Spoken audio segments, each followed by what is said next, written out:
Assalamualaikum warahmatullahi wabarakatuh.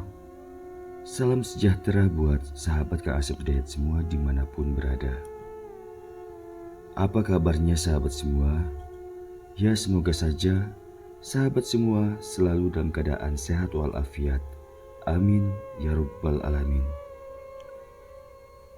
Baik, kali ini Kang Asep akan kembali melanjutkan kisah yang sebelumnya yang berjudul Umi bagian 2. Langsung saja kita ke bagian ceritanya. Namun seperti biasa, yuk kita membaca Bismillahirrohmanirrohim. Inilah selengkapnya.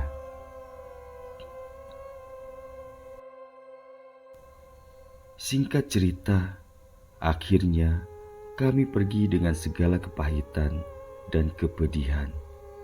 Selamat tinggal kampung halaman, selamat tinggal tanah kelahiran, selamat tinggal kebahagiaan yang pernah terukir di sana. Kami pergi mungkin untuk selamanya.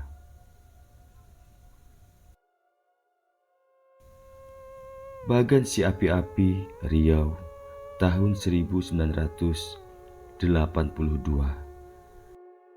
Kami memulai hidup baru di daerah pedalaman yang jauh dari keramaian dan hanya bisa ditempuh oleh transportasi air saja.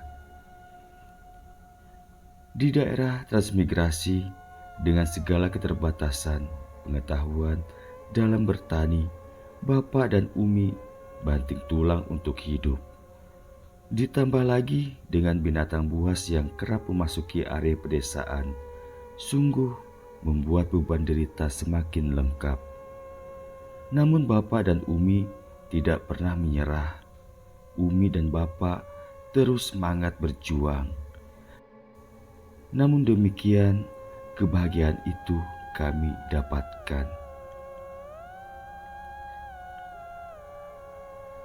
Hidup di daerah yang terisolir berdampak lumayan buruk kepada kami anak-anaknya. Kakak-kakakku akhirnya putus sekolah dikarenakan jauhnya akses pendidikan di daerah tersebut. Hingga suatu hari Umi berbicara ke Bapak. "Pak, kalau Umi mah dengan hidup seperti ini sudah merasa cukup dan senang. Tapi Pak..." Umi tidak meneruskan ucapannya, seperti ada keraguan untuk berbicara ke Bapak. "Tapi kenapa, Mi?" tanya Bapak penasaran dengan ucapan Umi yang terputus. "Iya Pak, memang kalau hanya untuk kebutuhan hidup, alhamdulillah cukuplah dengan hidup apa adanya. Tapi kalau kita di sini terus, bagaimana dengan pendidikan anak-anak kita, Pak? Umi gak mau anak-anak kita bodoh, Pak, seperti Umi. Umi gak mau kelak mereka dibodoh-bodohi orang karena tidak berpendidikan," ujar Umi panjang lebar. Mendengar keluhan Umi, Bapak hanya manggut-manggut, tanda mengerti apa yang dimaksudkan oleh Umi. Dan Bapak menanggapinya, "Iya juga ya Mi, betul yang Umi bilang." Sambung Bapak membenarkan ucapan Umi. Singkat cerita, beberapa bulan kemudian, akhirnya kami memutuskan untuk pindah ke daerah yang bisa kami bersekolah. Tahun 1984, kami pindah ke daerah Kecamatan Tapung, masih di daerah Riau. Sudah menjadi resiko bila memulai hidup baru di tempat baru. Tentulah kembali ke nol, dan itu tidak mudah. Apalagi hanya bermodalkan badan saja. Kekurangan menahan lapar itu sudah menyatu dengan kehidupan kami. Saat itu kegiatan Bapak hanya berkebun yang harus berperang dengan banyaknya hama. Sementara Umi harus bekerja sebagai buruh di perkebunan yang ada di sekitar daerah itu, yang harus berjuang menahan kesabaran, menghadapi caci maki mandor yang kasar. Namun semua itu tetap harus dijalani demi perut sejengkal ini. Tahun 1986, mulai datang hal mistis dalam kehidupan kami, seperti yang sudah aku ceritakan dalam cerita yang berjudul Santet Telah Membunuh Kakakku. Di tahun itu, Bapak dan Umi kehilangan putri tersayangnya dengan segala keganjilan serta permasalahannya. Tentulah hal itu membuat Umi sangat terpukul. Berbulan-bulan, Umi masih terus meratapinya, sehingga kondisi Umi semakin memprihatinkan. Namun dengan kasih sayang dan kerukunan dalam keluarga, kami saling menguatkan. Akhirnya, Umi bisa kembali bersemangat dalam hidup. Bertahun sudah menjalani hidup di daerah itu. Kondisi perekonomian kami belumlah ada perubahan yang lebih baik. Sehingga pada suatu malam, di tengah lelahnya tubuh setelah seharian berjuang mencari nafkah, Umi berbicara kepada Bapak. "Pak, hidup kita kok begini terus ya?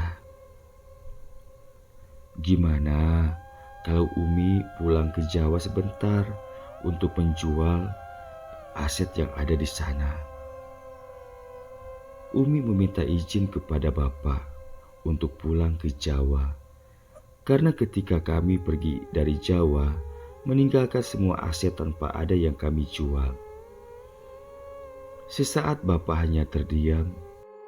Terlihat dari raut wajah lelahnya ada sesuatu yang dikhawatirkan. Lalu Bapak berkata, "Bukan Bapak gak mau ngasih izin, Mi. Tapi Bapak khawatir nanti ada apa-apa sama Umi di sana, karena mereka itu jahat, Mi."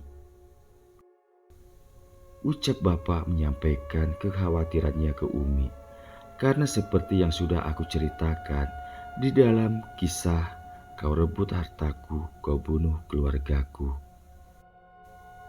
Insya Allah gak bakal ada apa-apa, Pak. Umi kan bukan mau jumpa mereka. Umi pulang cuma mau jual aset kita yang masih ada di sana. Kalau masalah uang kita yang sama si Holil, Umi gak bakal tanyain, Pak. Jawab Umi berusaha untuk meyakinkan Bapak. Singkat cerita, akhirnya Bapak mengizinkan Umi berangkat pulang ke Jawa.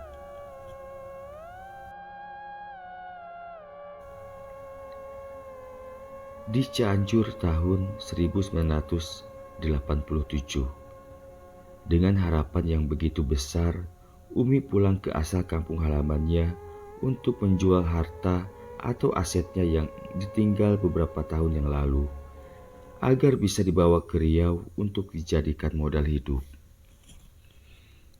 Setibanya di sana, Umi merasa terkejut karena rumah yang dulu dikunci kini ada keluarga yang menghuni tanpa izin darinya, dan ternyata yang mengisi rumah kami adalah adik perempuan Umi yang beda ayah.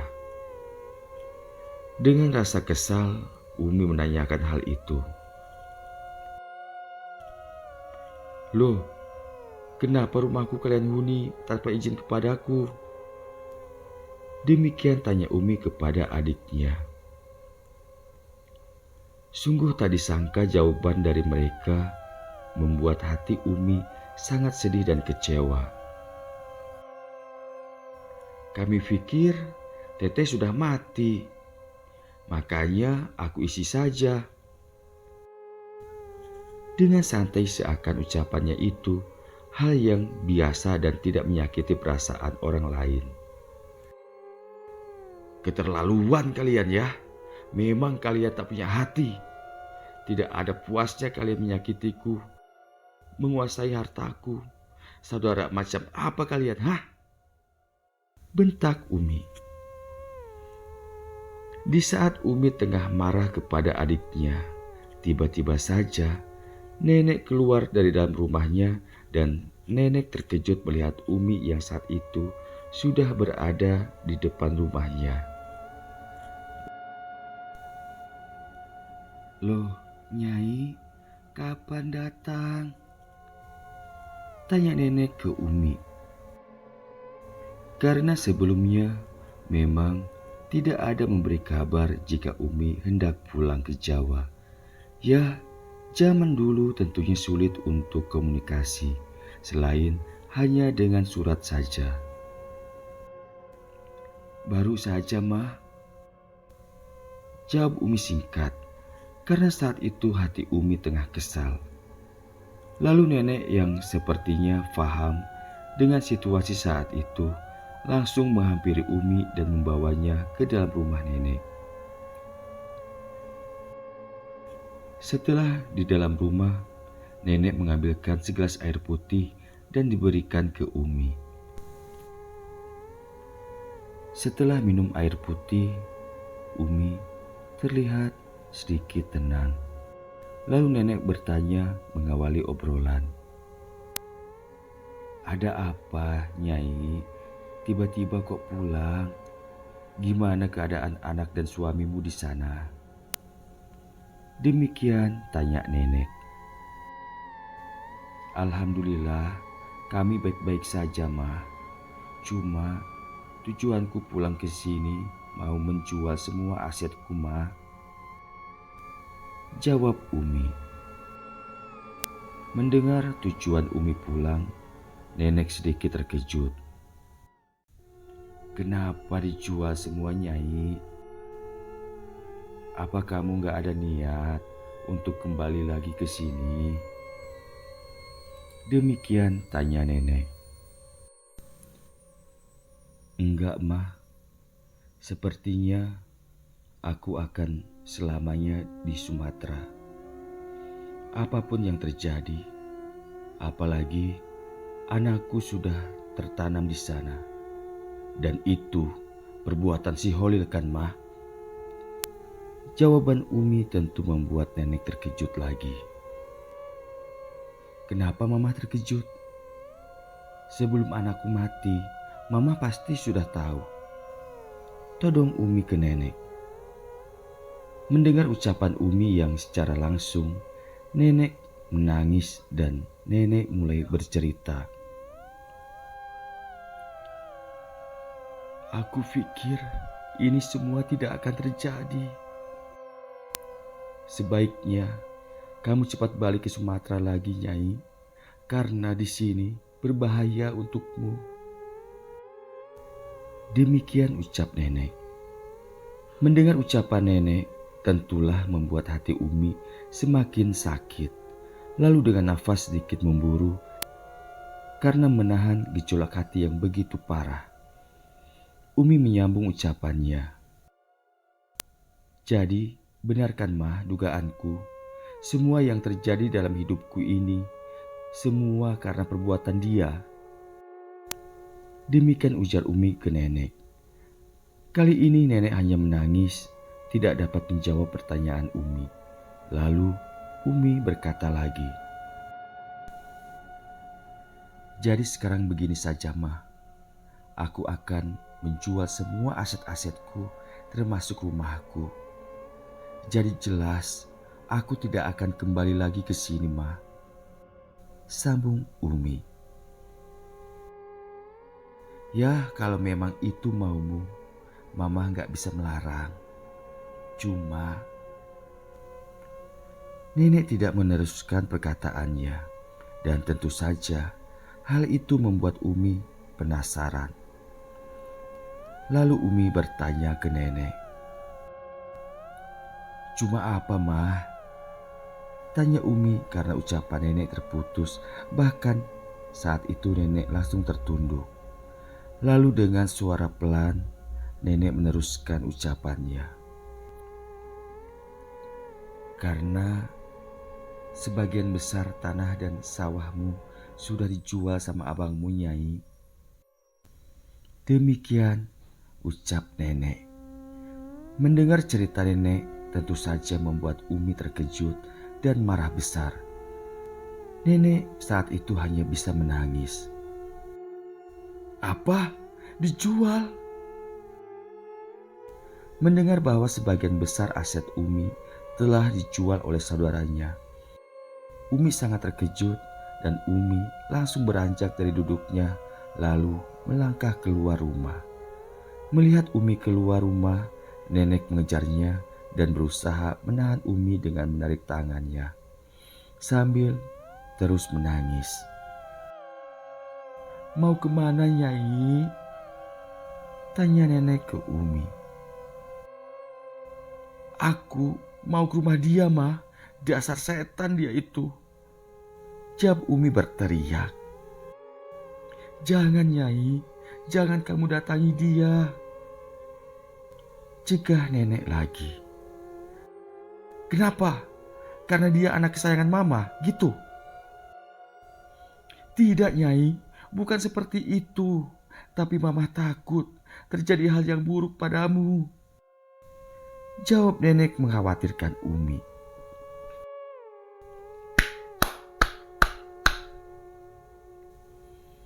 Tiba-tiba saja seseorang bertepuk tangan sehingga membuat Umi dan nenek terdiam dan memalingkan muka melihat siapa yang memberi tepuk tangan itu. Tak perlu mencari aku. Sekarang aku ada di hadapanmu. Mau apa kamu mencari aku, hah? Tanpa disadari Umi dan nenek, si Holil sudah berada di tempat itu dan berbicara dengan sikap congkaknya. Iya, aku mau minta uangku. Kembalikan uangku dan kembalikan semua hartaku. Hardik Umi tak kalah sengit. Jangankan hartamu, anak-anak dan suamimu akan aku ambil. Tenang saja, terakhir nyawamu aku ambil juga. Si Holil menjawab dengan nada dan tawa ancaman kepada Umi. Oh, jadi anakku mati, kau jadikan tumbal ya? Dengan berang, Umi menatap dan membentak si Holil. Kalau iya, kenapa? Si Holil menjawab dengan sikap menantang dengan seringaian yang sungguh membuat Umi semakin geram. Bajingan kau, dasar iblis. Seketika Umi mendorong dada si Holil. Namun apalah daya, seorang perempuan menghadapi seorang laki-laki berhati iblis. Puh! Sekali dorongan saja, Umi terjerembab di tanah. Melihat Umi terjatuh karena didorong, seketika nenek berteriak. Cukup! Pergi Holil, pergi! Selama ini Mama hanya diam. Tapi kamu semakin brutal, Holil. Sadar, Holil. Ini adikmu sendiri. Kalian semua aku yang melahirkan. Tapi sedikit pun kamu tidak menghargai aku. Si Nyai sudah cukup menderita karena ulah kalian. Kalau tidak, bunuh sekalian aku, biar kamu puas. Demikian ucap nenek ke si Holil. Nenek memeluk Umi yang masih terduduk di tanah sambil terus menangis terseduh. Ayo Nyai, kita masuk saja ke rumah. Demikian ajak nenek. Lalu Umi berdiri masuk ke dalam rumah nenek, membiarkan si Holil berdiri di halaman rumah itu. Ingat Jana, giliranmu akan datang. Kau akan aku jadikan budak setanku. Ucap si Holil, lalu dia berlalu pergi. Di dalam rumah nenek, Umi masih terus menangis merasakan kepahitan hidup dalam keluarganya sendiri. "Udahlah Nyai, yang sabar ya," ujar nenek ke Umi sembari membersihkan tanah yang melekat di badan serta wajah Umi. "Mama ingin kamu segera kembali ke Sumatera saja ya. Bukan Mama enggak suka kamu di sini. Tapi kamu tahu kan permasalahannya. Jual saja dulu hartamu yang ada. Yang lainnya nanti Mama urus," sambung nenek menasihati Umi. Lumayanlah membuat Umi sedikit tenang. "Iya mah, aku rasanya gak kuat lagi hidup di dunia ini mah. Kenapa saudaraku semua jahat kepadaku?" sahut Umi. "Mama paham bagaimana perasaanmu Nyai. Mama juga gak tahu kenapa terkadang ada rasa tak suka padamu. Mungkin mereka yang sudah membuat Mama tidak suka padamu." Demikian nenek berkata sambil menangis. Lalu ia berkata lagi, "Tapi biarlah, Mama sudah tua. Mungkin hidup Mama juga tak lama lagi di dunia ini. Yang penting kamu Nyai harus kuat ya. Karena anakmu masih kecil-kecil, masih membutuhkan kasih sayangmu. Kamu harus tetap semangat ya. Mama yakin suatu saat derajatmu akan terangkat dengan kesuksesan anak-anakmu." Demikian nenek terus menasihati Umi. Singkat cerita, Umi kembali lagi ke Sumatera dengan sedikit uang hasil penjualan sisa aset yang ada. Setibanya di Sumatera, tepatnya di Riau, kami anak-anaknya menyambut kedatangan Umi dengan penuh rindu. Umi menangis di pelukan bapak. Pada saat itu, belumlah aku mengerti banyak tentang masalah keluarga.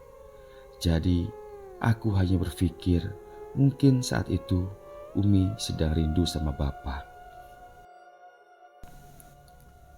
Suatu hari, di saat tengah bersantai di rumah, terlihat bapak sama Umi mengobrol. "Mi, rencana bapak uang kita ini mau dijadikan modal usaha," ucap bapak ke Umi. "Kalau Umi mah terserah bapak saja. Emangnya bapak mau buka usaha apa?" Umi menyerahkan semua keputusan ke bapak. "Rencana bapak mau buka warung Mi, karena di sini kan belum ada warung," sambung bapak menyampaikan idenya. Dan apapun rencana bapak, Umi selalu mendukung saja.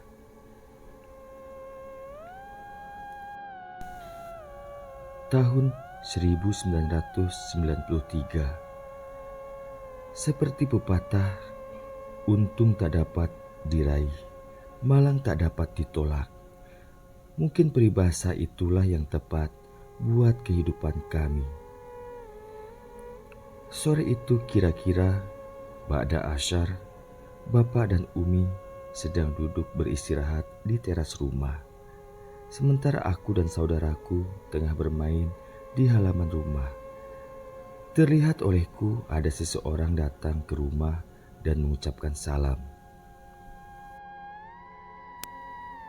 "Assalamualaikum." "Waalaikumsalam warahmatullahi wabarakatuh," jawab bapak dan Umi. Kang Cecep, hayu atuh kalebet Kang," sambut bapak. Sepertinya bapak sudah kenal dengan tamu itu. Lalu bapak dan Umi serta tamunya masuk ke dalam rumah. Singkat cerita, ternyata tamu itu datang bermaksud untuk meminjam uang kepada Bapak dan Umi.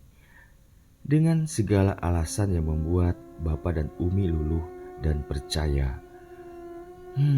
Bukan Bapak dan Umi namanya kalau tidak mudah iba dan luluh melihat orang lain tengah susah. Entah bagaimana perundingannya, akhirnya orang itu mendapat pinjaman dari Bapak dan Umi. Walau akhirnya Bapak dan Umi harus menanggung rasa kecewa yang begitu mendalam karena orang itu mengingkari janjinya.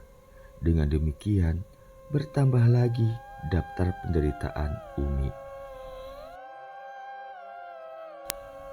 Tahun berganti tahun, terus berlalu. Kami jalani jua hidup ini walau seberat apapun cobaan dan rintangan dalam hidup ini.